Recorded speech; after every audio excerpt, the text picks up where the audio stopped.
Selasa 26 September, 3 pekan pasca insiden tragis tram lift jatuh yang menewaskan 5 orang di sebuah resort di Gianyar, Bali, Polres Gianyar akhirnya menetapkan VJ, pemilik sekaligus manajer resort, serta MJ, kontraktor lift, sebagai tersangka. Kapolres Gianyar AKBP Ketut Widiada menyebut, VJ diduga memerintahkan kontraktor untuk mengganti jumlah tali string lift dari 3 menjadi 1 tali. Adapun MJ diduga tidak memiliki sertifikasi keselamatan dan kesehatan kerja atau K3. Tersangka MJ pun diduga berperan mengganti tali sling lift. Kedua tersangka direncanakan diperiksa polisi pada Jumat 29 September.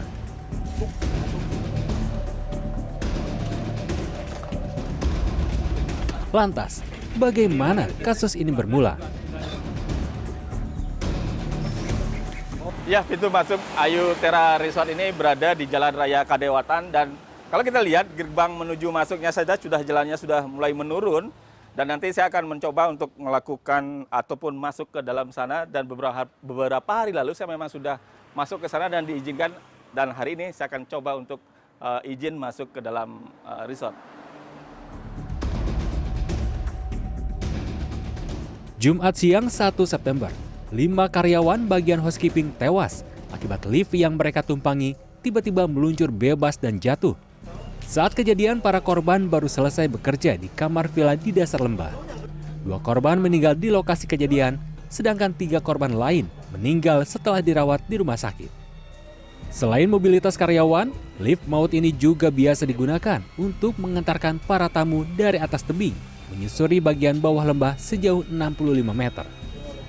Dari pemeriksaan polisi, tram lift yang dipasang sejak 2019 ini awalnya menggunakan 3 sling dengan kemampuan angkut 5 orang. Kasat Reskrim Polres Gianyar, AKP Aryo Seno Wimoko menyebut, saat itu lift belum difungsikan lantaran kontraktor yang pertama ditunjuk pengelola resort tidak menyelesaikan proyek lift. Pada November 2019, proyek dilanjutkan kontraktor kedua. Pengelola pun meminta kapasitas angkut lift ditambah. Polisi menduga perawatan lift tidak dilakukan secara rutin. Dari keterangan teknisi lift, pengecekan dilakukan hanya saat lift bermasalah atau jika tali seling lift mengeluarkan bunyi. Itu dugaan pertama kita, tetap mengerucutnya adalah kenapa tali itu putus. Lalu yang kedua, kami menemukan bahwa bisa dikatakan hampir tidak adanya sistem emergency brake, sistem pengereman daruratnya. Di sisi lain, kuasa hukum pengelola resort menuding, justru kontraktorlah yang menawari kliennya untuk mengganti tali seling dari 3 menjadi 1 tali. Sehingga pada Senin 11 September, pemilik dan pengelola resort melaporkan kontraktor lift ke Polda Bali atas tuduhan penipuan. Kuasa hukum pun mengklaim kliennya sebenarnya sudah mengantongi sertifikat K3 dari Disnaker setempat. Namun pengelola belum memiliki izin kelayakan terbaru lantaran lift masih diperbaiki untuk menambah kapasitas angkut menjadi 9 orang. Pengelola pun tetap mengoperasikan lift dengan kapasitas 5 orang. Inyoman Wirajaya mengaku lift beberapa kali bermasalah namun bisa ditangani kontraktor. Perubahan sling dari 3 menjadi 1 itu adalah atas kemauan dan penawaran daripada pihak vendor sendiri. Dengan meyakinkan kepada klien saya, pihak owner, beberapa video dengan proyek inclinator yang sama dengan menggunakan tali seling 1. Karena bagaimanapun itu adalah permintaan owner, dan untuk membeli mesin, mengganti sling dan lain-lain itu biaya dikeluarkan oleh owner, bukan dari vendor atau kontraktornya. Dari pendataan yang dilakukan Polsek Ubud pada Selasa 5 September, selain resort lokasi insiden, ada 1 resort lain yang mengoperasikan tram lift atau lift luar ruangan. Lift itu dipakai untuk mengangkut barang.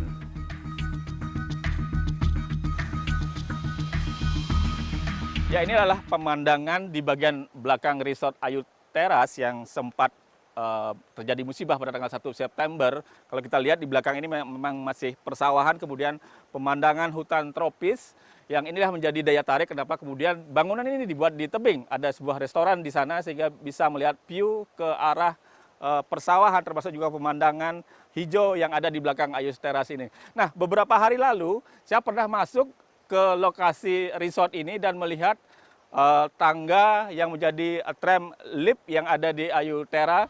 Sementara Guru Besar Fakultas Teknik Universitas Udayana Bali, Idewa Gede Aris Subagya menilai, dalam kasus lift maut ini tidak ditemukan bagian melandai dalam konstruksi rel resort.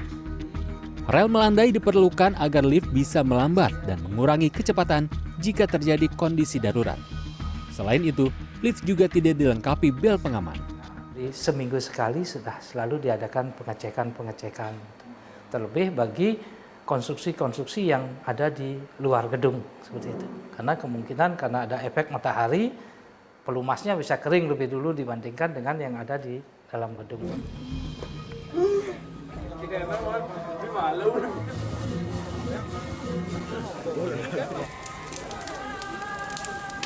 Hingga kini duka mendalam masih dirasakan keluarga para korban.